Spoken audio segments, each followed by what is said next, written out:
আসসালামু আলাইকুম রহমতুল্লাহ। এই যে সরিষা ক্ষেতটা দেখতে পাচ্ছেন আপনারা, আমরা অনেকেই আবেগের বশে এই সরিষা ক্ষেত দেখলে ঝাঁপাই পড়ি এই ফুলে ছবি তোলার জন্য। কিন্তু এই সরিষাটা আসলে যে কত কষ্টের কৃষকের আপনারা হয়তো বুঝবেন না।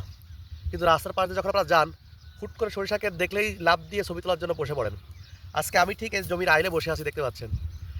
এই সরিষা ক্ষেত, এই ধান, এগুলো আসলে কৃষকের খুব কষ্টের ফসল। কিন্তু আপনারা ছবি তোলেন ভালো কথা, আইলের উপর দাঁড়িয়ে তুলতে পারেন। কিন্তু এই সরিষা ক্ষেতগুলোর উপরে যেভাবে আপনারা একদম শুয়ে বসে একদম ছবিগুলো তুলেন, আসলেই খুবই কষ্টকর। কারণ আপনারা এর মর্ম বুঝবেন না।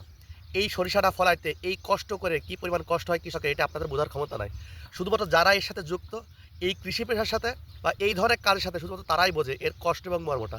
আপনি একদিন আসেন, দেখেন, এই কাজগুলো বোঝেন, তখন বুঝবেন যে মানুষ কেন কথাগুলো বলে। আপনি শস্য ক্ষেতে আসলেন, এখানে ছবি তুললেন, বসলেন, এই ক্ষেতটা নষ্ট করে গেলেন। কিন্তু এরপরে যে যখন ওই কৃষকটা আসবে, এই যখন দৃশ্যটা দেখবে, তখন তার হৃদয় থেকে যে হাই বেরোবে, দীর্ঘশ্বাস বেরোবে, আপনি বিশ্বাস করেন ভাই, ওয়াল্লাহি আল্লাহর কসম করে বলতেছি, ওইটাই কিন্তু আপনাকে অভিশাপ হিসাবে কষ্ট দেবে। আপনি বোঝেন আর নাই বোঝেন, কারণ এটা অনেক কষ্টের ফসল ভাই। আমি কথাগুলো বলতে যে আমার কিন্তু শরীরের প্রতি লোম দাঁড়িয়ে যাচ্ছে। আপনাদের কাছে একবারে হাত জোড় করে অনুরোধ ভাই, এই ক্ষেতগুলো নষ্ট করবেন না।